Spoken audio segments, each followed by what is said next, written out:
কুল কিনারা পাচ্ছে না বিএনপি সরকার। তারা দিক বিদিক ছোটাছুটি করছে, এক জটিল পরিস্থিতি তৈরি হয়েছে। On the other hand BNP সরকার এক কঠিন ফাঁদে পড়েছে, কিছুতেই এই ফাঁদ থেকে বের হতে পারছে না বিএনপি। দর্শক, একটু অবাক লাগছে আপনাদের কাছে, অনেকের কাছে মনে হচ্ছে যে বাড়িয়ে বলছি, না, ইটস ট্রু। বিএনপি কুল কিনারা পাচ্ছে না, তারা দিক বিদিক ছুটছে। মানে এমন একটা পরিস্থিতি অনেক সময় হয় না, আল্লাহ না করুক, আমরা দোয়া করি যে এই পরিস্থিতি কেউ না করুক। আমাদের বর্তমান যিনি স্বরাষ্ট্রমন্ত্রী সালাউদ্দিন আহমেদ, তিনি খুব ইন্টারেস্টিং একটা বক্তব্য দিয়েছেন এক জায়গায় জামাত ইসলাম সম্পর্কে। জামাত ইসলাম যে নির্বাচন নিয়ে, কারচুপি নিয়ে, ইলেকশন ইঞ্জিনিয়ারিং নিয়ে অনেকটা মাঠ গরম করে রেখেছে এবং তাদের হাতে যথেষ্ট প্রমাণও আছে। এরপর একের পর এক বিএনপি নেতাদের পক্ষ থেকে, তারপরে উপদেষ্টাদের পক্ষ থেকে যে সমস্ত কথা, যে সমস্ত ইঙ্গিত আমরা পেয়েছি, তাতে এটা সন্দেহ করার যথেষ্ট কারণ আছে। ঠিক আছে, সেই গণভোটের রায় বাস্তবায়ন কিভাবে করতে হবে সেটা জাতীয় সংসদে বসে আমরা আলাপ করব, তার ভিত্তিতে আমরা সংবিধান সংশোধন করব। এরপরে যদি সবাই সম্মত হয়, গৃহীত হয়, তখন সংবিধান সংস্কার পরিষদের সদস্য হিসেবে আপনারা শপথ নিছেন, যদি অনুমোদিত হয় তখন আমরাও নেব। আমার আব্বাও যদি আমার সাথে এসে পরিচয় দিয়ে একটা অবৈধ সুবিধা চায়, আমার আব্বা, তাও তারে কোনো স্পেস দেওয়া যাবে না। কোনো ছবি দেখিয়ে সম্পর্ক নির্ণয় করা সম্ভব না। মহিলা 4 আসনে রাজনীতির এক নতুন সমীকরণ। সরাসরি ফেসবুক লাইভে এসে স্লাইড শো এর মাধ্যমে কাজের হিসাব দিলেন সংসদ সদস্য হাসনাত আব্দুল্লাহ। দেবিতা সহ সারা দেশের মানুষ হাসনাত আব্দুল্লাহর এই শিক্ষক সুলভ টেনিস জব দিদাকে দেখছেন এক বড় পরিবর্তন হিসেবে। সামাজিক যোগাযোগ মাধ্যমে প্রশংসায় ভাসছেন এই তরুণ নেতা। গণতান্ত্রিক রাজত্ব দেখতে কেউ দেখেছেন? আমরা তখন দেখব না। আপনি কি বেতন দিয়েছিলেন নাকি শহীদ জিয়া রহমানের ছেলে? তারেক রহমানের রাজনৈতিক উপদেষ্টার নাম হলো আব্বাস চৌধুরী সাহেব। এমপির বাসার সামনে যায় মানুষ দাঁড়ায় দিছে, ভাই খেজুর কই আমাদের? এই যে আগামী কোরবানি ঈদে কোরবানির মাংস আসবে, উটের মাংস, দুম্বার মাংস। আপনারা দেখেন বাংলাদেশে যতগুলো জেলা আছে, উপজেলা আছে, থানা আছে, এর মধ্যে দেখবেন এই যে দেবিদ্বার হয়ে যাবো 1 নাম্বার। এটা আপনার লেখা নেন, দেবিদ্বারের মানুষ ভাগ্যবান, ওনারা হাসনাত আব্দুল্লাহর মতো একজন নেতা পাইছে। ভাই একদম সচ্চা দিলের মানুষ। আরে রাইতের বেলায় দেখতেছি, বুঝছেন, বোর্ডের মধ্যে কি জানি লেখালেখি করতেছে। আমি মনে করলাম কিরে এমপি গিরি ছাইরা দিয়া কি আবার ক্লাসে চলে গেল। স্বরাষ্ট্রমন্ত্রী সালাউদ্দিনের সীমা লঙ্ঘন করেছে আজ। তিনি বলেছেন জামাতকে উদ্দেশ্য করে, আপনারা যারা বলছেন সরকার গঠন করতে পারতেন, আপনাদের স্বপ্ন দেখাটাই না জায়েজ। সে জায়েজ না জায়েজ শরীয়তের আইনবিদ হয়েছেন এই সালাউদ্দিন, শিলং থেকে এসে বাংলাদেশের স্বরাষ্ট্রমন্ত্রী হয়ে। বাংলাদেশের মানুষ সময় মতো উপযুক্ত জবাবটা সালাউদ্দিনকে দেবে, এই প্রত্যাশা আমি রাখলাম। আপনারা বাহাসে না পেরে, ঐক্যমত্য কমিশনে জবরদস্তি করতে না পেরে আমাদের উপরে একটা আদেশ জারি করে দিলেন।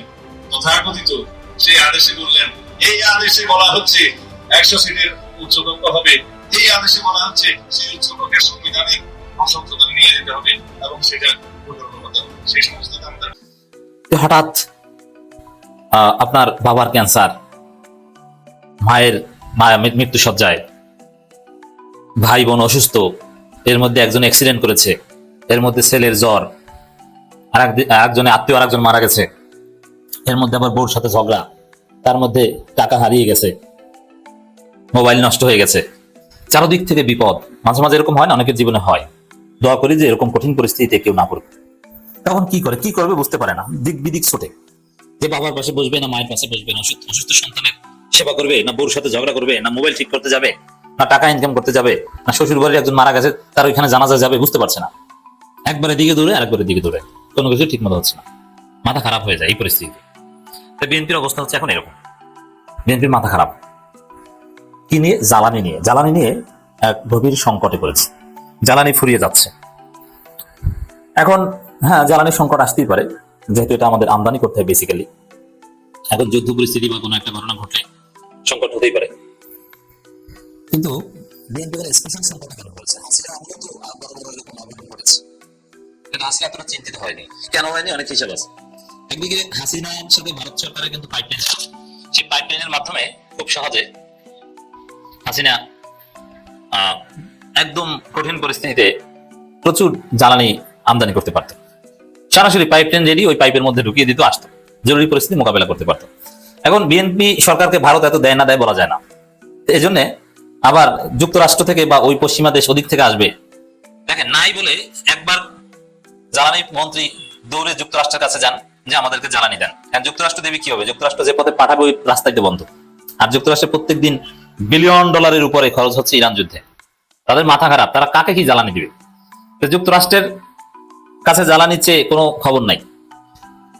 এরপরে অর্থমন্ত্রী দৌড়ে গেলেন ভারতের কাছে যে আমাদেরকে জ্বালানি দাও। এখন হাসিনা হলে চোখ বুঝে ভারত দিয়ে দিত, এখন বিএনপি ভারত চোখ বুঝে দেয় কিনা সন্দেহ আছে। এখন পর্যন্ত কোনো রেসপন্স পাওয়া যায়নি। আর একজনে আবার চীনের কাছে চেয়েছে যে চীন আমাদেরকে দেন। এখন দেখেন বাংলাদেশকে এই পরিস্থিতি থেকে আন্তরিকভাবে উদ্ধার করতে পারে শুধু চীন। চীনের সক্ষমতা, ভারত দেবে না, ভারত নিজেরও ঝামেলা আছে। আর হাসিনা হলে আর অনেক বড় বড় কিছুর বিনিময় হয়তো বা সাময়িক সময়ের জন্য দিত, কিন্তু এই পরিস্থিতিতে একমাত্র চীন পারে বাংলাদেশকে উদ্ধার করতে। কিন্তু সমস্যা হচ্ছে যে চীন দিবে কেন? চীনকে তো ধৈর্য বানিয়ে রেখেছে বিএনপি সরকার। যুক্তরাষ্ট্র ভারত যা বলেছে তাদের সমস্ত স্ট্র্যাটেজিক ইন্টারেস্ট সবকিছু সার্ভ করতে বিএনপি সরকার কমিটেড। গোপন মিটিং এ ঐক্যবদ্ধ হয়েছে, যুক্তরাষ্ট্রের সাথে চুক্তি করেছে, কার্যত গোপন চুক্তি। যুক্তরাষ্ট্রের সাথে যে গোপন বাণিজ্য চুক্তি, যেটা তারেক রহমান এবং ইউনূস নির্বাচনের 3 দিন আগে করেছেন, ওতে চীনের স্বার্থ পুরোপুরিভাবে লঙ্ঘিত হয়েছে। চীনকে বাংলাদেশকে ধৈর্য বানিয়ে রাখা হয়েছে। তো সেই চীনের কাছে এখন সহায়তা চাইলে দিয়ে দেবে না? আপনি ব্যালেন্স করতেন চীন যুক্তরাষ্ট্র, এই যে যুক্তরাষ্ট্রের সাথে গোপন চুক্তি করে ক্ষমতায় আসা, এই জন্য চীন এখন আপনাকে ওইভাবে সিরিয়াসলি সহযোগিতা করবে না। চীনের স্ট্র্যাটেজিক সিগনিফিকেন্স বাংলাদেশে নাই করে দেওয়া হয়েছে। ভারত এবং যুক্তরাষ্ট্রের হেজিমনি যদি বাংলাদেশে জোরালোভাবে থাকে তাহলে চীনেরটা অটোমেটিক্যালি নাই হয়ে যায়। হাসিনা এক্ষেত্রে সফল ছিল। হাসিনা ভারত এবং চীনকে এক নৌকায় নিয়ে চলতে পেরেছে, দীর্ঘদিন এক নৌকায় নিয়ে চলেছে। ভারতের কাছ থেকেও পেয়েছে, চীনের কাছ থেকেও পেয়েছে। চীনের কাছ থেকেও সাবমেরিন কিনেছে এবং সমুদ্রে চীনের প্রেজেন্স ছিল, স্ট্র্যাটেজিক প্রেজেন্স ছিল। চিকেন নেক বা তার আশেপাশে, বিশেষ করে তিস্তা প্রজেক্ট চীনকে দেওয়ার কথা বলেছিল, চীন সার্ভে করেছিল, অনেক কিছুই চীনকে দিয়েছিল। চীনের একটা স্ট্র্যাটেজিক প্রেজেন্স ছিল বাংলাদেশে, কিন্তু এবং ভারতের তো ছিলই, ব্যালেন্স করতে পেরেছিল। যুক্তরাষ্ট্রকে কিন্তু হাসিনা ওইভাবে তেমন কিছু দেয়নি। ঠিক আছে, যুক্তরাষ্ট্রকে ভারতের মাধ্যমে ম্যানেজ করেছে, হাসিনা তেমন কিছু দেয়নি। কিন্তু বিএনপি যুক্তরাষ্ট্রের সাথে অলরেডি গোপন চুক্তি করে ফেলেছে, গোলামি চুক্তি করে ফেলেছে কার্যত। আর ভারতের সাথেও আছে চুক্তিতে, সব আছে কিন্তু নাই চীন। এখন চীন আপনাকে দেবে কেন? এখন দিক বিদিক ছোটেন, যুক্তরাষ্ট্র চাইলেও দিতে পারবে না, আর দিলেও সেটা আসবে না বাংলাদেশে। ভারত দেয় কিনে সন্দেহ, ভারত দিলেও অল্প, তার মাধ্যমে চাইতে পূরণ হবে না। আর এই ফাঁদ থেকে যুক্তরাষ্ট্রের সাথে যেহেতু গোপন চুক্তি করে ফেলেছে যে নানান বিষয়ে চীনের সাথে কোনো চুক্তিতে যাওয়া যাবে না, এরকম অঘোষিত নীতি আছে, ওটার নাম দিয়েছে বাণিজ্য চুক্তি। কিন্তু ওখানে স্ট্র্যাটেজিক শব্দটা, কৌশলগত, এই শব্দটা বারবার উল্লেখ হয়েছে। বাণিজ্য চুক্তির যেসব ধারা আমরা জানি সেখানে কৌশলগত শব্দটা বারবার উল্লেখ আছে। তো এতে চীন ওইভাবে সহায়তা করতে আগ্রহ বোধ করবে না, কিন্তু চীনের কাছে সহায়তা চেয়েছে। কিন্তু প্রথমে কিন্তু চীনের কাছে চায়নি, প্রথমে কিন্তু আমেরিকার কাছে চেয়েছে, কারণ চুক্তি আমেরিকার কাছে চাইতে হবে। কিন্তু যদি দেখছেন আমেরিকা দিতে পারবে না, তারপরে চীনের কাছে, তারপরে ভারতের কাছে। কোন ফাঁদে আছে বুঝছেন? চীন পারবে জ্বালানি দিয়ে বাংলাদেশকে বিপদ থেকে উদ্ধার করতে, কিন্তু চীন এটা করে কিনা সন্দেহ আছে। এদিকে জামাতের চাপ আছে যে দ্রুত এটা সমাধান করেন, যে ভয় পারেন। কেন পারছেন না আপনি? আপনি চীনের কাছ থেকে আনতে কেন পারছেন না? জামাত এখন ক্ষমতায় থাকলে চীন একদম ঢেলে দিত সব, মুহূর্তের মধ্যে পাইপলাইন তৈরি করে দিত, প্রয়োজনে কথার কথা জাহাজ পাঠিয়ে দিত, এবং ওটা হরমুজ প্রণালী ছাড়াই আসতো। তো দর্শক, চীনের কাছে জ্বালানি সহায়তা চেয়েছে বাংলাদেশ। ইয়াওয়েন মধ্যপ্রাচ্যে চলমান সংঘাতের প্রেক্ষাপটে চীনের কাছে বাংলাদেশ জ্বালানি সহায়তা চেয়েছে বলে জানিয়েছেন ঢাকা নিযুক্ত চীন রাষ্ট্রদূত ইয়াওয়েন। এর আগে যুক্তরাষ্ট্রের কাছে চেয়েছে এবং অর্থমন্ত্রী ভারতের কাছেও চেয়েছে। প্রণয় ভার্মার কাছে অর্থমন্ত্রী আমির খসরু এটা বলেছেন। চীন রাষ্ট্রদূত জানান, জ্বালানি সংকট মোকাবেলায় বাংলাদেশের সহযোগিতা করতে আগ্রহী চীন, তবে বাংলাদেশ কি ধরনের জ্বালানি সহায়তা চায় সে বিষয়ে বেজিং জানতে চাইছে। এটা হচ্ছে ইম্পর্টেন্ট, মানে আগ্রহী আমরা দিতে চাই, কিন্তু কিসের বিনিময়ে? আমাকে স্ট্র্যাটেজিক ইন্টারেস্ট দাও ভারত এবং যুক্তরাষ্ট্রের বিরুদ্ধে, কারণ বাংলাদেশে চীনের ইন্টারেস্ট হচ্ছে ভারত এবং আমেরিকার বিরুদ্ধে। তো ভারত এবং আমেরিকার বিরুদ্ধে আমার লাভটা কি? তুমি এখন বিপদে পড়ছো, তেল চাও, কিন্তু আমার লাভটা কি? ওইটা দাও। মানে কোন ধরনের সহায়তা চাও সেটা বলো, কোন ধরনের জ্বালানি চাই ওইটা জানে না। জ্বালানির ধরন অকটেন না ককটেল নাকি না পেট্রোল, ওইটা না, এটা আবার কে না জানে। প্রশ্ন হচ্ছে কোন ধরনের, মানে কিসের বিনিময় চাও? বুঝতে পারছেন ভেজাল কোন জায়গায় লেগে গেছে? তো যুক্তরাষ্ট্রের সাথে গোপন চুক্তি করে ক্ষমতায় আসা, তার ফল বিএনপি সরকারকে পদে পদে পেতে হবে। সম্ভবত ইরান যুদ্ধের ফলে ভয়াবহ বিপর্যয়ের মুখে পড়বে, বাংলাদেশ দুর্ভিক্ষের মুখে পড়তে পারে, কারণ ভারত দিলেও অল্প কিছু দেবে। এখন যে কিছু জাহাজ টাজ আসছে বাংলাদেশের সমুদ্র সীমায়, যেটা আনলোড শুরু হবে, আরে ভাই ওটা তো ইউনূসের আমলের জাহাজ, ওটা তো ইরান যুদ্ধ শুরু হওয়ার আগেই হরমুজ প্রণালী পার হয়েছে। কিন্তু নতুন ভাবে এখন পর্যন্ত 1 ব্যারেল তেলেরও সহায়তার আশ্বাস বিএনপি সরকার পায়নি, অথচ দিক বিদিক ছুটছে। আমার মনে হয় সামনে একটা ভয়াবহ দুর্ভিক্ষ অপেক্ষা করছে, কারণ জ্বালানি সংকট মানে পুরো অর্থনীতি ধসে পড়া। আমাদের বর্তমান যিনি স্বরাষ্ট্রমন্ত্রী সালাউদ্দিন আহমেদ, তিনি খুব ইন্টারেস্টিং একটা বক্তব্য দিয়েছেন এক জায়গায় জামাত ইসলাম সম্পর্কে। জামাত ইসলাম যে নির্বাচন নিয়ে, কারচুপি নিয়ে, ইলেকশন ইঞ্জিনিয়ারিং নিয়ে অনেকটা মাঠ গরম করে রেখেছে এবং তাদের হাতে যথেষ্ট প্রমাণও আছে। এরপর একের পর এক বিএনপি নেতাদের পক্ষ থেকে, তারপরে উপদেষ্টাদের পক্ষ থেকে যে সমস্ত কথা, যে সমস্ত ইঙ্গিত আমরা পেয়েছি, তাতে এটা সন্দেহ করার যথেষ্ট কারণ আছে। তো জামাত ইসলাম সেই দলিল দস্তাবেজের প্রেক্ষিতেই এবং কিছু ঘটনার পরিপ্রেক্ষিতে তারা এই সিদ্ধান্তে উপনীত হয়েছে যে ব্যাপকভাবে ইলেকশন ইঞ্জিনিয়ারিং করা হয়েছে। এখন সালাউদ্দিন আহমেদ এই কথার জবাব দিতে গিয়ে একটা বিষয়ের অবতারণা তিনি করেছেন, ধর্মীয় একটা বিষয় তিনি টেনে এনেছেন। আগে তার বক্তব্যটা আমরা একটু শুনি, তারপরে ওই বিষয়টার একটু বিশ্লেষণ আমরা করব। শুনুন কি বলেছেন। এখন আমাকে অনেক কথা বলে যে এত ভোট পেয়েছিলাম, আমরা নিয়ে যাওয়া হয়েছে। আপনারা স্বপ্নে দেখেন কিভাবে? স্বপ্ন দেখারও তো একটা সীমারেখা আছে। যেই দল মনে করে যে তার সরকার গঠন করতে পারত, তাদেরকে হারানো হয়েছে, এই স্বপ্ন দেখাও তো নাজায়েজ। কেন জামাতের রাষ্ট্র ক্ষমতায় আসা নাজায়েজ হবে কেন এই স্বপ্ন দেখা? আমরা জানি না সালাউদ্দিন আহমেদ কেন এই কথা বললেন। একটা গণতান্ত্রিক দেশে প্রত্যেকটা দল তারা ক্ষমতায় আসার স্বপ্ন দেখতে পারে, এটাই তো স্বাভাবিক। এমনকি এই যে গণপরিষদ, রাশেদ খানরা বা নুরুরা যে দল গঠন করেছে, ওরাও তো এক সময় স্বপ্ন দেখেছিল বা এখনো স্বপ্ন দেখে। আওয়ামী লীগও স্বপ্ন দেখে তারা আবার এই রাষ্ট্র ক্ষমতায় ফিরে আসবে। তারপরে জাতীয় পার্টি স্বপ্ন দেখে তারা এই রাষ্ট্র ক্ষমতায় ফিরে আসবে। এবি পার্টি স্বপ্ন দেখে, আপ বাংলাদেশ স্বপ্ন দেখে, এনসিপি স্বপ্ন দেখে। তো সবাই তো স্বপ্ন দেখতেই পারে, এটাই তো স্বাভাবিক। যেহেতু গণতান্ত্রিক দেশ, গণতান্ত্রিক প্রক্রিয়ার ভিতর দিয়ে জনগণ যার কাজে কর্মে খুশি হবে তাকে ভোট দেবে, সে সরকার গঠন করবে। তাহলে এই স্বপ্ন দেখা জামাতের জন্য কেন নাজায়েজ? নাকি আপনারা কোনো একটা জায়গায় কোন একটা সিস্টেম করে রেখেছেন, যে সিস্টেমটা আপনারা বলছেন না, ওই সিস্টেমের কারণে জামাতের স্বপ্ন দেখা নাজায়েজ? এটা কিন্তু জনগণের কাছে আপনাদের পরিষ্কার করা দরকার। শুধু নাজায়েজ নাজায়েজ ধর্মের কার্ডগুলো ব্যবহার করবেন মারাত্মকভাবে। আমরা দেখছি এই নির্বাচনে বিশেষ করে জামাতকে মোকাবেলা করতে গিয়ে বিএনপি প্রচুর পরিমাণ ধর্ম কার্ড ব্যবহার করেছে। তারা কখনো বলেছে মদিনার সনদ অনুযায়ী তারা রাষ্ট্র চালাবে, তারা মদিনার রাষ্ট্র চালাবে, তারা মদিনার ইসলাম চায়, এবং তারা প্রকাশ্যে কথাও বলেছে রাসূল সাল্লাল্লাহু আলাইহি সাল্লামের জীবন আদর্শ ভিত্তিক সুন্নাহ অনুযায়ী তারা রাষ্ট্র পরিচালনা করবে। আদতেও কি সম্ভব? রাসূল সাল্লাল্লাহু আলাইহি সাল্লামের জীবনের আদর্শের ভিতরে কোনো জায়গায় চাঁদাবাজি ছিল? বিন্দুমাত্র চাঁদাবাজি ছিল? কোন জায়গায় রাসূল সাল্লাল্লাহু আলাইহি সাল্লামের জীবন আদর্শের ভিতরে, তার রাষ্ট্র পরিচালনার ভিতরে বা মদিনার ইসলামের ভিতরে কোন জায়গায় অন্য দলকে ভোট দেওয়ার কারণে পিটিয়ে মেরে ফেলার ঘটনা ছিল? এই যে চুয়াডাঙ্গায় দুই ভাইকে, আপন দুই ভাইকে শুধুমাত্র জামাত ইসলামে ভোট দেওয়ার কারণে পিটিয়ে মেরে ফেললো 10 দিনের ব্যবধানে। বড় ভাই আগে মারা গেল, হাফিজুর রহমান, এবং মফিজুর রহমান, তিনি হাফিজ মানুষ, পিটিয়ে মেরে ফেলেছে। শুধু এই জায়গায় শেষ নয়, সারা দেশে নির্বাচন পরবর্তী সময়ে মাত্র এই যে 1 মাসও হয় নাই শপথ নিয়েছে, এর ভিতরে প্রায় 70 জনের মতো হত্যা করা হয়েছে। এটা কি মদিনার ইসলামে ছিল? আছে? তাহলে জামাত ইসলামের রাষ্ট্র ক্ষমতায় আসার স্বপ্ন দেখা এটা না যায়, এটা কোন ধরনের কথা? এই কথা শুনে তো আমরা যার পর নাই হতাশ হচ্ছি। তার মানে তো এখানে পরিকল্পিতভাবে ওই কথার দিকেই তো বারবার ফিরে যাচ্ছে, প্রত্যেকটা কথা কিন্তু ওই দিকে নিয়ে যাচ্ছে যে যদি তাদের জন্য রাষ্ট্র ক্ষমতায় আসা না জায়েজ হয়, তাহলে এই যে এত এত মানুষ এদেরকে ভোট দিল, তাহলে ঠেকিয়ে দেওয়া হয়েছে। আপনাদের কথা তো এটাই মিন করে যে তাদেরকে ঠেকিয়ে দেওয়া হবে। তো ওই স্বপ্ন তোমরা দেখো না, তুমি পারলেও, তুমি জিতলেও তোমাকে আসতে দেওয়া হবে না, সুতরাং ওই স্বপ্ন দেখা তোমার জন্য নাজায়েজ। অর্থটা তো এরকমই। শুধু তাই নয়, আমরা নির্বাচনের সময় দেখেছি বিএনপির নেতাকর্মীরা বারবার বলেছে যে বিএনপিতে ভোট দিলে জান্নাত পাওয়া যাবে, বিএনপিতে ভোট দেওয়া জায়েজ, অমুক নেতার চরিত্র রাসূল সাল্লাল্লাহু আলাইহি সাল্লামের মতো পবিত্র, রাসূলের চরিত্রে বা অমুকের চরিত্রে খুঁত থাকে আছে, কিন্তু আমাদের নেতার চরিত্রে কোনো খুঁত নাই, ইত্যাদি ইত্যাদি। অমুকের নাম নিতে হলে ওযু করতে হবে। জামাত ইসলামের কোনো নেতা কোনোদিন এই ধরনের কথা তো বলে নাই, আমরা শুনি নাই। তারা একেবারে প্রকাশ্যেই, তাদের ম্যানিফেস্টোই তারা ইসলামী দল একটি, তারা ইসলাম মোতাবেক দেশ পরিচালনা করতে চায়। কিন্তু তাদেরকে মোকাবেলা করতে গিয়ে আপনারা যে কথাগুলো বলছেন, নির্বাচনের সময় জীবনে কোনোদিন নামাজ পড়ে কিনা জানি না, সেও দেখি তার টুপি মাথায় দিয়ে ইসলামের কথা বলে। আবার আমাদের কাছে নতুন করে মনে হচ্ছে এক একজনের মুফতি সাহেব এসে হাজির হয়েছে বাংলাদেশে। এই যে আপনার বিএনপির যে পাবনা থেকে দাঁড়িয়েছিল হাবিবুর রহমান হাবিব, এই বেচারা কিছুদিন আগে জিপ কেটে ফেলতে চেয়েছিল। বিএনপি সম্পর্কে কেউ সমালোচনা করলে তার জিপ কেটে কুত্তা দিয়ে খাওয়াতে চেয়েছিল। সেই বেচারা দেখুন একটা টক শোতে এসে বলছে যে জামাত ইসলাম কোন ইসলামী দল নয় এবং জামাতে ভোট দেওয়া মানেই জাহান্নামে যাওয়া। শুনুন, জামাত করা মানে এটা পাপ করা। জামাত ইসলাম কোনোভাবে ধর্মীয় প্রতিনিধিত্ব করে না। জামাত ইসলামকে আমি একটা ইসলামিক দলই মনে করি না। এগুলো কিসের আলামত ভাই?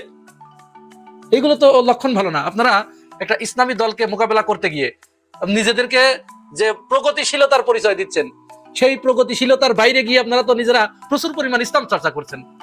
এটাতে আমরা আপনাদেরকে স্বাগত জানাই, সাধুবাদ জানাই যে আপনারা যদি ইসলাম চর্চা করেন বা জামাত ইসলাম যে কাজটি করতে চায় সেইটা করলে পরেই তো আর জামাতের দরকার নাই। আপনারাই সেই কাজটি করুন, আমরা আপনাদেরকে সমর্থন জানাবো। জামাত কি করতে চায়? জামাত তো একেবারে কোরআন হাদিস এদেশে বাস্তবায়ন করে ফেলবে মুহূর্তের ভিতরে, এখনই এরকম বলে না, বরং তারা পর্যায়ক্রম, এর তো একটা পর্যায়ক্রম আছে।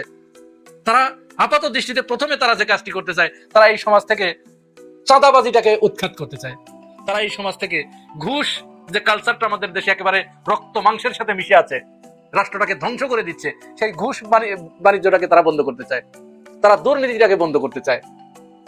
তারা এই যে রাজা এবং প্রজার যে সম্পর্ক, শাসক এবং জনগণের ভিতরে, এইটাকে তারা একটা লেভেলে এনে শাসক এবং প্রজার ভিতরে একটা মেলবন্ধন তৈরি করে তারা ভ্রাতৃত্বের বন্ধনে আবদ্ধ হতে চায়। তো আপনারা এই কাজটা করলে জামাতের তো দরকার নাই, আমরা তো আপনাদের সাথেই থাকবো, কিন্তু আমরা তো সেটা পাচ্ছি না, বরং আমরা উল্টাটাই পাচ্ছি। মদিনার ইসলাম চালানোর কথা বলে আপনারা মানুষের কাছ থেকে ভোট নিয়েছেন, বলেছেন ওই সময়, এবং এইটার উপরে বিশ্বাস করে মানুষ ভোট দিয়েছে। তো সেইটা করার পরে একের পর এক শুরুতেই তো জুলাই নিয়ে গাদ্দারি শুরু হয়ে গেছে। ভবিষ্যতে তো এই দলটার নাম হয়ে যাবে জুলাই গাদ্দার। জুলাই সনদ বাস্তবায়নের আগে, নির্বাচনের আগে যে ধরনের কথা আপনাদের মুখে শুনেছি, এখন সম্পূর্ণ তার বিপরীত কথা শুনছি। এই যে আজকে যে সংসদ অধিবেশন শুরু হচ্ছে, এই সংসদ অধিবেশনে সংবিধান করছেন শেখ হাসিনাকে আমরা এরকম সংবিধান করতে শুনেছি, এবং তিনি এই সংবিধানের দোহাই দিয়ে এমন কোন অপকর্ম নাই যা করে নাই, সমস্ত অপকর্মগুলো করেছে সংবিধানের দোহাই দিয়ে। আপনাদেরও সেই দিকেই যেতে দেখছি, কোথায় কোথায় সংবিধান। তো সংবিধানই যদি করেন, তাহলে তো এই সংবিধান অনুযায়ী আজকে সংসদের অধিবেশন বসার কথা শিরিন শারমিন চৌধুরীর নেতৃত্বে।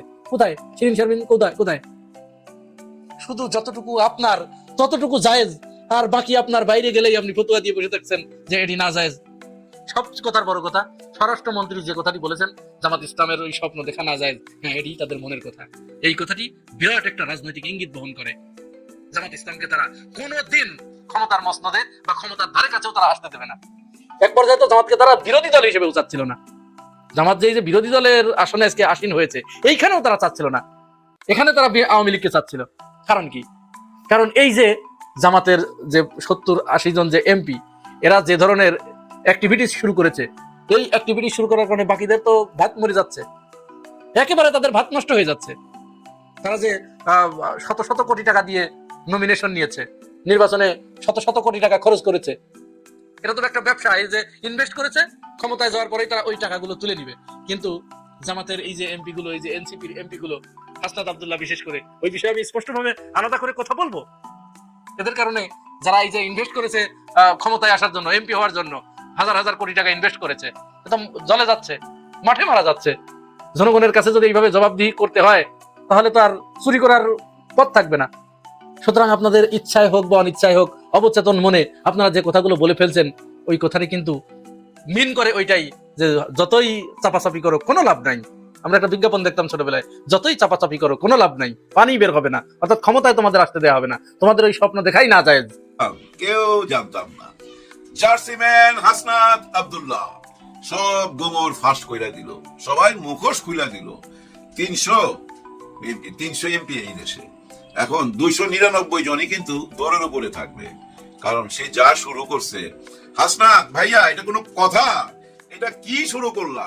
সবাই ঘুম তো হারাম কইরা দিলা, সবাই এখন দৌড়ের উপরে থাকবে। হ্যাঁ, দেখেন ভাই ব্রাদার, আমরা জানতামই না প্রত্যেকটা এমপি তার নিজের এলাকার জন্য 312 কেজি খেজুর পায়। হ্যাঁ, এবার পাইছে আর কি, এবারকার হিসাবটা দিলাম। এই দেবিদ্বারে পাইছে হাসনাত আব্দুল্লাহ। এগুলো এখন উনি ভাগ কইরা দিবে মাদ্রাসায়, 3 কেজি 3.5 কেজি কইরা এক একজনের ভাগে পড়বে। কিন্তু এই ব্যাপারটা কি আমরা জানতাম না। এখন দেখেন সব এলাকাতেই খোঁজ খবর নিতেছে, এমপির বাসার সামনে যায় মানুষ দাঁড়ায় দিছে, ভাই খেজুর কই আমাদের? এই যে আগামী কোরবানি ঈদে কোরবানির মাংস আসবে, উটের মাংস, দুম্বার মাংস, এসব মাংস এমপিরা কি করতো জানেন? আত্মীয় স্বজনের কাছে দিয়ে দিত, ওই যে বিয়ের বাড়িতে, শালার বাড়িতে, শালির বাড়িতে। কিন্তু জনগণ পাইতো না, আর পাইলেও বোধ হয় 2-1টা জায়গা হয়তো পাইতো, থাকে না, ইমানদার মানুষ তো 2-1জন থাকেই। কিন্তু এরকম ঘটনা আমরা কিন্তু আগে দেখি নাই। দেবিদ্বারের মানুষ আসলেই ভাগ্যবান ভাই, আমি বলবো ভাগ্যবান। আপনারা দেখেন বাংলাদেশে যতগুলো জেলা আছে, উপজেলা আছে, থানা আছে, এর মধ্যে দেখবেন এই যে দেবিদ্বার হয়ে যাবো 1 নাম্বার। এটা আপনারা লেখা নেন, দেবিদ্বারের মানুষ ভাগ্যবান, ওনারা হাসনাত আব্দুল্লাহর মতো একজন নেতা পাইছে ভাই, একদম সচ্চা দিলের মানুষ, সচ্চা দিলের মানুষ। আরে রাইতের বেলা দেখতেছি বুঝছেন বোর্ডের মধ্যে কি জানি লেখালেখি করতেছে, আমি মনে করলাম কিরে এমপি গিরি ছাইরা দিয়া কি আবার ক্লাসে চলে গেল। আগে তো টিচার ছিল, ওর নিজের কোচিং সেন্টার ছিল, একজন শিক্ষক তো ভাই, আমি মনে করছি বোধহয় আবার ওই আগের পেশায় চলে গেছে। না, দেখলাম যে না, খেজুর কিভাবে ভাগ হবে সেটা দেখাচ্ছে, এবং আগামীতে গরিবদের জন্য কিছু চাল পায় ভাই, হ্যাঁ এমপিরা চাল পায়, ওই চালগুলা কিভাবে ভাগ হবে সেটা দেখাচ্ছে, এবং দেবিদ্বারের কোন রাস্তার কাজ কতদূর আগাইছে, কোন রাস্তার কাজ কে করবে, কে কত টাকা পাইতে পারে, সেসব ব্যাপারগুলা বোর্ডে লিখতেছে আর মানুষকে বুঝাইতেছে।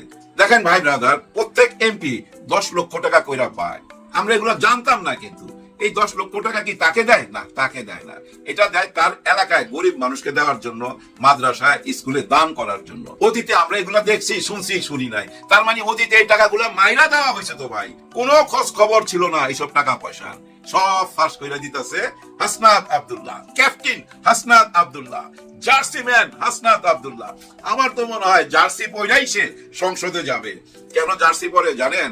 এই জার্সি পরেই 24-এর আন্দোলনে ছিল, বুলেটের সামনে দাঁড়াইছিল, যতগুলা ভিডিও আছে দেখবেন ওই জার্সি পরা, যার জন্য সেই জার্সি থেকে বাইর হইতে চায় না, তার অতীতটাকে সে জানান দিতে চায় ওই জার্সির মধ্যে। আর ও হচ্ছে ওয়ান ম্যান আর্মি, দেখবেন ওর কারণে এই যে 299 জন এমপি আছে না, সবগুলা দৌড়ের উপরে থাকবে, অস্থির হয়ে যাবে তো, কারণ সবাই মুখোশ খুইলা দিবে। এই ক্যাপ্টেনকে ফলো করতে সব এমপিরা বাধ্য হবে, অবশ্যই বাধ্য হবে। তারেক রহমান সাহেব নিশ্চয়ই বলবে ফলো করো এই হাসনাত আব্দুল্লাহকে, দেখো কিভাবে কাজ করে, কিভাবে নিজের এলাকার উন্নতি করতেছে, সবাইকে একই পথে যাইতে হবে, হাসনাত আব্দুল্লাহকে ফলো কইরা বাধ্য হবে। দেখেন বাধ্য হবে, অ্যাডভান্স বইলা গেলাম ভাই। কারণ কি জানেন? হাসনাত আব্দুল্লাহ শুধু দেবিদ্বারের এমপি না তো, এই মুহূর্তে সারা বাংলাদেশের এমপি, হ্যাঁ সারা বাংলাদেশের এমপি। এমন কোন এলাকা আছে, এমন কোন জেলা আছে, এমন কোন উপজেলা আছে, থানা আছে, গ্রাম আছে যেখানে হাসনাত আব্দুল্লাহকে চেনে না? তার মানে কি সারা দেশের জনগণ তাকে ফলো করবে, এবং ওই ফলো কইরা তার নিজের এলাকার এমপি থেকে সবকিছু আদায় করে নিবে। এমপিদের আর চুরিদারি করার, মাইরা দেওয়ার ঘটনা ঘটতে পারে না, জনগণ ঘটতে দেবে না তো ভাই, কারণ চোখ খুইলা দিল তো, হ্যাঁ চোখ খুইলা দিছে। আচ্ছা দেখেন, আমাদের পত্রিকার প্রথম পেজে হাসনাত আব্দুল্লাহ ছবি থাকার কথা না? এই মুহূর্তে সে যে কাজগুলা করতেছে, নিশ্চয়ই প্রথম পেজে তার ছবি থাকার কথা। এটা যদি ভাই কোন সরকারি দলের কোন এমপি এই কাজটা করতো, নিশ্চয়ই পত্রিকাওয়ালারা ঝাঁপায়া পড়তো, সাংবাদিক ঝাঁপায়া পড়তো ভাই এটাকে সামনে তুলে ধরার জন্য। কিন্তু না, উনারা কি করতেছেন দেখবেন, উনারা একই কাজ বারবার করতেছে। সবাইকে দেখবেন যেখানে যেখানে যাচ্ছে, আমাদের স্বরাষ্ট্রমন্ত্রী সালাউদ্দিন সাহেব যেখানেই যাচ্ছে দেখবেন সব ক্যামেরা তার পিছে পিছে। আর উনাকে যা কি জিজ্ঞেস করে, ওই গণভোটের কথা জিজ্ঞেস করে, জুলাই সনদের কথা জিজ্ঞেস করে, প্রেসিডেন্ট ভাষণ দিবে কিনা 12 তারিখে সেই কথা জিজ্ঞেস করে। আচ্ছা দেখেন, উনি তো স্বরাষ্ট্রমন্ত্রী, উনাকে কেন এগুলো জিজ্ঞেস করবে? এগুলো তো জিজ্ঞেস করার কথা আইনমন্ত্রীকে, এগুলো তো আইনের ব্যাপার, তাই না? উনাকে জিজ্ঞেস করবে, অর্থাৎ সালাউদ্দিন সাহেবকে জিজ্ঞেস করার কথা কোথায় মার্ডার হইতাছে, কোথায় রেপ হইতাছে, কোথায় চাঁদাবাজি হইতাছে, জঙ্গল সরিমপুরের মধ্যে 4000 পুলিশ আর্মি যে গেল, ওইখানে কি ঘটলো সেগুলা জিজ্ঞেস করবে, কিন্তু ওইগুলা জিজ্ঞেস করে না। উনাকে বারবার ঘুরে ঘুরে ওই একই প্রশ্ন করে। আপনারা গত 10-12 দিনের 15 দিনের ভিডিওগুলা দেখেন, ওই একটাই প্রশ্ন, জুলাই সনদের কি হবে, গণভোটের কি হবে, ডেপুটি স্পিকার কে হবে, পার্লামেন্টে আপনারা ভাষণ কাকে দিয়ে দেওয়াবেন, প্রেসিডেন্ট ছুপ্পু সাহেবের কথা উনারে জিজ্ঞাসা করে। আরে ভাই, উনাকে তো জিজ্ঞাসা করবেন দেশের আইন কানুন কতটা উন্নতি হইলো, এইসব অঘটন কেন ঘটতেছে, এগুলাই তো জিজ্ঞাসা করবেন। কেমন সাংবাদিক আপনারা ভাই ব্রাদার? সাংবাদিকরা কেন এগুলো করতেছে জানেন? কারণ একটাই, আপনারা একটুখানি চোখ বন্ধ করে দেখেন তো, বিএনপির মধ্যে সবচেয়ে পপুলার কে? সবচেয়ে পপুলার সালাউদ্দিন সাহেব। গত 18 মাস ওনাকেই তো বারবার সামনে দেখছেন, এবং মিডিয়াতে উনি এতটা পপুলার, ওনার যে কোনো কথায় ভাই হাজার হাজার লাখ লাখ ভিউ হয়ে যায়। ওই ভিউ পাওয়ার জন্যই ওনার পিছনে পিছনে ঘুরে উনি যেখানেই যায়, ওই দেখবেন সাংবাদিকের গাড়ির বহর সেই দিকেই যায়, কারণ উনি কখন কথা বলবে। আবার এমন না যে চাঁদাবাজির কথা কখনোই জিজ্ঞাসা করে নাই, একটা ভিডিও দেখছি, ওনারা যখন জিজ্ঞেস করছে না, উনি উইঠা দাঁড়ায় গেছে, দাঁড়ায় যায় বলতেছে যে চাঁদাবাজদের ধরে আপনারা জেলে দেন। কে বলতেছে? স্বরাষ্ট্রমন্ত্রী। পাবলিকরে বলতেছে ধরে জেলে দেন। বুঝছেন? কারণ রাগ উঠা গেছে, একই কথা বারবার, যার জন্য সাংবাদিকরা বুঝছে ওই কথা বললে তো বসে রাগ করবে, অর্থাৎ চাঁদাবাজির কথা জিজ্ঞেস করা যাবে না। জিজ্ঞেস করুন এখন গণভোটের কি হবে, জুলাই সনদের কি হবে, রাষ্ট্রপতির কি হবে। আর উনি বলতে বলতে ভাই এতটা বইলা ভালাইছে যে আপনি অবাক হবেন। উনি বলছে না যায় স্বপ্ন দেখাও তো হারাম, তাই না? না যায় স্বপ্ন দেখতেছে কেন তারা? হারাম কথাটা হয়তো বলে নাই, কিন্তু না যায় স্বপ্ন দেখতেছে জামায়াতে ইসলাম। ওই যে সাংবাদিক জিজ্ঞেস করতেছে বারবার জামাতের ব্যাপারে উনি উত্তর দিয়ে দিল না যায় স্বপ্ন দেখতেছে। মানে ওনারা যে ক্ষমতা যাওয়ার স্বপ্নটা দেখছে, এটা না যায় স্বপ্ন, এটা অবৈধ স্বপ্ন। এই স্বপ্নে বিয়া শাদী হয় নাই, কাজই আসে নাই, যার জন্য এটা অবৈধ স্বপ্ন। স্বপ্নেরও কিন্তু বিয়া হয়, হ্যাঁ, বিয়া ভাঙ্গা যায়, ভাঙ্গা গেলেই বলে না যায় স্বপ্ন দেখতেছে তারা। তবে এই কথার মধ্যে না একটা অহংকার প্রকাশ পাইছে, একটা দিমাগী ভাব আসছে। অহংকারটা কি জানেন? গনাই ধরি না ভাই, ওরা কেন এইসব স্বপ্ন দেখবে ক্ষমতায় যাওয়ার?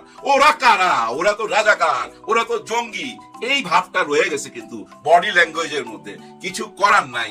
আগের যে আওয়ামী লীগের সরকার ছিল, ওই সরকারের সাথে অনেক কিছু মিল আছে, কথাবার্তা, বডি ল্যাঙ্গুয়েজের অনেক কিছুর মিল আছে, আবার কাজ কামেরও মিল আছে। আগে সরকারের সময় আমরা দেখতাম না বালিশের দাম 3 লাখ, বিছনার চাদরের দাম 4 লাখ, কি কি যেন দেখতাম। এবারও এরকম কিছু দেখতে যাচ্ছি। এসি আছে না, ওই এসি কেমনে চালাইতে হবে তার জন্য 8 জন মানুষ যাচ্ছে আমেরিকায়। এই যুদ্ধ ঠেলা যাচ্ছে কিন্তু আমেরিকায়, কারণ ওনাদেরকে ওইখান থেকে প্রশিক্ষণ দিবে কিভাবে এসি চালাবে। আসলে যে ঘরের এসি এইটা না, আমার মনে হয় বড় কোনো প্রকল্প হাতে নিছে। ধরেন একটা বিরাট বড় হাসপাতাল বানাবে, ওই হাসপাতালের ভিতরে এসি কিভাবে সিস্টেম হবে, ভেন্টিলেশন কিভাবে দিবে, এইসব প্রশিক্ষণের জন্য ওনাদেরকে পাঠাইতেছে আমেরিকায়। এই যাওয়ার পিছনে আবার হাজার হাজার কোটি টাকার খরচও আছে, এরকমও শোনা যাচ্ছে। কিন্তু এটা কি বাংলাদেশ সরকার পাঠাচ্ছে? এই খরচ কি বাংলাদেশ সরকার দিবে না আমেরিকান সরকার দিবে? এখানে একটা বিরাট ভাই গোমর আছে, শুভঙ্করের একটা ফাঁকি আছে। এখানে ঘটনা হয়েছে আমেরিকার একটা কোম্পানি এই 8 জনকে নিয়ে যাচ্ছে। আমেরিকান সরকার না, একটা কোম্পানি। ওই কোম্পানির স্বার্থ কি? তারা বাংলাদেশে এসি সাপ্লাই দিছে, আগেও দিছে, এই যন্ত্রপাতি সাপ্লাই দিয়ে যাচ্ছে, যার জন্য ওনারা চাচ্ছে এখান থেকে 8 জন নিয়ে ওইখান থেকে প্রশিক্ষণ দিয়ে নিয়ে আসবে, তারপর আরো নতুন নতুন এসি পাঠাবে, তারা ওগুলা ফিট করবে। এরকমই ব্যাপার স্যাপার। আবার মজার ব্যাপার কি জানেন? এই 8 জনকে যাচ্ছে, এর মধ্যে 2-1 জন এমন আছে যাদের আর চাকরির মেয়াদ আছে 3-4 মাস, এরাও যাচ্ছে। বুঝছেন ব্যাপারটা? এখন দেখেন বড় প্রশ্ন কোনটা? বাংলাদেশ সরকারও খরচ দিচ্ছে না, আমেরিকান সরকারও না। খরচ দিচ্ছে যে কোম্পানি এসি সাপ্লাই দিবে, যে কোম্পানি এই ব্যবসাটা করবে, তারা নিয়ে যাচ্ছে 8 জনকে। তার মানে কি জানেন? ধৈর্য নেন এই 8 জনকে নিয়ে এখানে খাওয়া দাওয়া করে 5 স্টার হোটেলে রাইখা জামাই আদরের মাধ্যমে কিছু প্রশিক্ষণ দিয়ে আবার বাংলাদেশে পাঠিয়ে দিবে। তারপর যখন ওরা মালপত্র গুলা পাঠাবে, এই 8 জন লোক কি বলবে জানেন? গুড, একদম A1 মাল দিছে। আসলে কিন্তু মাল 2 নম্বর দিয়ে দিছে। এটা একরকম ঘুষ, ভাই একরকম ঘুষ। এই 8 জনকে নিয়ে যাচ্ছে, ধৈর্য নেন এদেরকে না পকেট ভরা টাকা পয়সাও দিয়ে দিবে। আমোদ ফুর্তি এবং প্রশিক্ষণ একসঙ্গে চালাবে।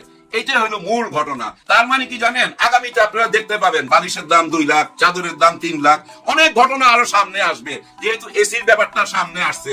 এখন আমাদের সাংবাদিকদের কি কাজ? তাদের এই গোমর ফাঁক করা উচিত না? তাদেরকে যা প্রশ্ন করা উচিত না ওইসব মন্ত্রীর কাছে যে 8 জনকে পাঠাইতেছেন, এই 8 জনের খরচ কেন ওই কোম্পানি দিবে? ওই কোম্পানির স্বার্থ কি? এটা প্রশ্ন করা উচিত না? যদি প্রশ্ন না করে তাহলে বুঝে নিবেন ওই আগের অবস্থা। আগের মিডিয়া যেমন ছিল, যেমন ভাবে চাটাচাটি করতো, এই মিডিয়া চাটাচাটি করবে, চাটাচাটির মধ্যে দিয়ে আগায় যাবে। আগে শুনতাম সাংবাদিকের কলম হচ্ছে ভাই ওই যে সৈনিকের ব্যানেট আছে না, রাইফেলের ব্যানেট, রাইফেলের আগে যে ব্যানেট থাকে, সেই ব্যানেটের চেয়েও ধারালো সাংবাদিকের কলম। এখন তার কলম দিয়ে লেখে না, টিপা লেখে, মোবাইলে 2 হাতে টিপা লেখে। আর এই টিপির মধ্যে দিয়ে দিন গুজার করতে থাকুম, আমরা দেখতে থাকুম, প্রতিবাদ করতে থাকুম, আর তো কিছু করার নাই। যাই হোক, আগামীকাল 12 তারিখ, আগামীকাল থেকে মিডিয়ার একটাই কাজ, সুপার হিরোকে সামনে তুলে ধরা। সেই সুপার হিরোকে আমাদের মাননীয় রাষ্ট্রপতি ছুপ্পু সাহেব, ওনাকে নিয়ে দেখবেন আগামীকাল থেকে মাতামাতি, কারণ উনি সংসদে আগামীকাল ভাষণ দিবে।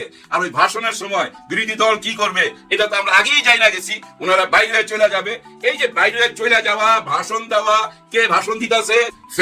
ফ্যাসিবাদ বইলা যে জুলাই গণ অভ্যুত্থান হইলো, সেই জুলাই গণ অভ্যুত্থানের ফ্যাসিবাদের দোসর বইলা যাকে আমরা ডাকতাম, তার ভাষণ দিয়েই শুরু হচ্ছে নতুন বাংলাদেশ। এটাই দেখার বাকি ছিল। বিদায় নেওয়ার আগে শুধু এইটুকুই বলবো, হতাশ হওয়ার কিছু নাই। মনে করেন কিছুই পাই নাই, তারপরও তো ভাই একজন হাসনাত আব্দুল্লাহকে পাইছি, এটা নিয়েই সন্তুষ্ট থাকি না।